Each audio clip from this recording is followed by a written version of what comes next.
అందరికీ నమస్కారం అండి. ఇవాళ నేను ఒక చాలా కీలకమైన విషయం గురించి మాట్లాడాలని అనుకుంటున్నాను. ఎందుకంటే చాలామందికి ఈ విషయం తెలియకపోవచ్చు. దీని గురించి తెలిసిన అట్‌లీస్ట్ ఆ మొమెంట్‌కి గుర్తుకు రాకపోవడమో ఏదో ఒకటి అవుతుంది. తప్పకుండా దీని గురించి అందరికీ అవేర్‌నెస్ ఉండాలండి. దీన్నే డిజిటల్ అరెస్ట్ అని అంటారు. ఈ మధ్య కాలంలో చాలామందికి కాల్స్ వస్తున్నాయి. ఏంటంటే మీరు మీ క్రెడిట్ కార్డ్ బిల్స్ పే చేయలేదు. అందుకే బ్యాంక్ వాళ్ళు పోలీస్ కంప్లెయింట్ ఇచ్చారు. పోలీస్ మీతో మాట్లాడుతుంది. చూడండి మీరు అరెస్ట్ అయిపోతారు. ఇంకా ఇప్పుడు మీరు కనుక ఇప్పటికిప్పుడే ఈ ఫలానా లింక్ మేము పంపిస్తున్నాం. ఆ లింక్‌కి మీరు ఫలానా అమౌంట్ డబ్బులు పే చేయకపోతే మీ మీద ఒక అరెస్ట్ వారెంట్ జారీ అవుతుంది. ఇప్పటికిప్పుడే పోలీస్ వచ్చి మిమ్మల్ని అరెస్ట్ చేస్తారు అని చెప్తారు.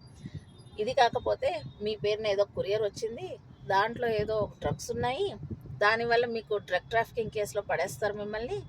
ఇది అవాయిడ్ చేయాలంటే ఫలానా అమౌంట్ ఇచ్చి దీన్ని సద్దుమణిగించుకోండి అని అంటారు. లేదంటే మీ పిల్లలు ఎవరైనా అరెస్ట్ అయ్యి ఉన్నారు, ఆడపిల్లలు అయితే ప్రాస్టిట్యూట్ కేసులో, మగపిల్లలు అయితే ఇంకో కేసులో అరెస్ట్ అయ్యి ఉన్నారు. కాబట్టి జాగ్రత్త, మీకు ఇవన్నీ కనుక కేసులు, మీ అమ్మాయి పేరు బయటపడకూడదు, మీ అమ్మాయి గురించి ఎవరు ఏమీ అనుకోకూడదు అని అంటే మీరు ఫలానా అమౌంట్ ఆఫ్ డబ్బులు మాకు పే చేస్తే మేము దీన్ని ఇక్కడే క్లోజ్ చేసేస్తాము అని చెప్తారు. సో మీ దగ్గర ఉన్న డబ్బులంతా మీరు అమౌంట్ మొత్తం కలిపి వాళ్ళకి ట్రాన్స్ఫర్ చేసే వరకు మిమ్మల్ని ఒక రకమైన దిగ్బంధనలాగా చేసేస్తారు. దీన్నే డిజిటల్ అరెస్ట్ అంటారు. ఒకసారి ఆ కాల్ ఎత్తారు అని అంటే మిమ్మల్ని వాళ్ళు ఎట్లాగైనా సరే భయపెట్టి భయాన ఆ డబ్బులు లాగడానికే ట్రై చేస్తారు. కాబట్టి ఇలాంటి కాల్స్ రాగానే, ఎవరన్నా ఇలాంటి మాటలు మాట్లాడగానే మీరు కనుక తప్పు చేయకపోతే ఇమ్మీడియట్గా దాన్ని కట్ చేసేయండి. This is very very important. అది మీరు పొడిగించి ఎక్కడ ఏంటి ఏ పోలీస్ స్టేషన్ ఇలాంటి వివరాలు కనుక మొదలు పెట్టారంటే మీరు ఎండ్లో మిమ్మల్ని భయపెట్టి తీరుతారు. కాబట్టి రాగానే ఫస్ట్ డిస్కనెక్ట్ చేసేయండి. అలాంటి కాల్స్ తీసుకోకండి.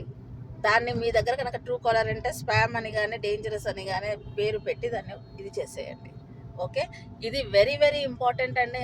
ఎందుకంటే ఆల్మోస్ట్ ప్రతి నంబర్కి ఈ కాల్ వస్తుంది ఈ మధ్య. ఓకే, సో బీ అవేర్ అండి. అందరూ కూడా చాలామంది ఎస్పెషలీ తెలియని వాళ్ళు దీనికి గురి అవుతున్నారు. చాలామంది ఆల్రెడీ చాలా డబ్బులు పోగొట్టుకున్నారు. పెద్ద పెద్ద బిజినెస్ మ్యాన్లు, చిన్నవాళ్ళు కూడా కాదండి. కోట్లలో పోగొట్టుకున్న వాళ్ళు ఉన్నారు, లక్షల్లో పోగొట్టుకున్న వాళ్ళు ఉన్నారు, వేలల్లో పోగొట్టుకున్న వాళ్ళు ఉన్నారు. కాబట్టి జాగ్రత్తగా ఉండండి. మీ స్థాయికి తగ్గట్టుగా మీ దగ్గర నుంచి గుంజుతారు. ఓకే, సో జాగ్రత్త పడండి. అందరికి ఇది షేర్ చేయండి. ఈ వీడియోని వీలైనంత మటుకు వీలైనంత మందిని అవేర్ చేయండి. Okay, bye.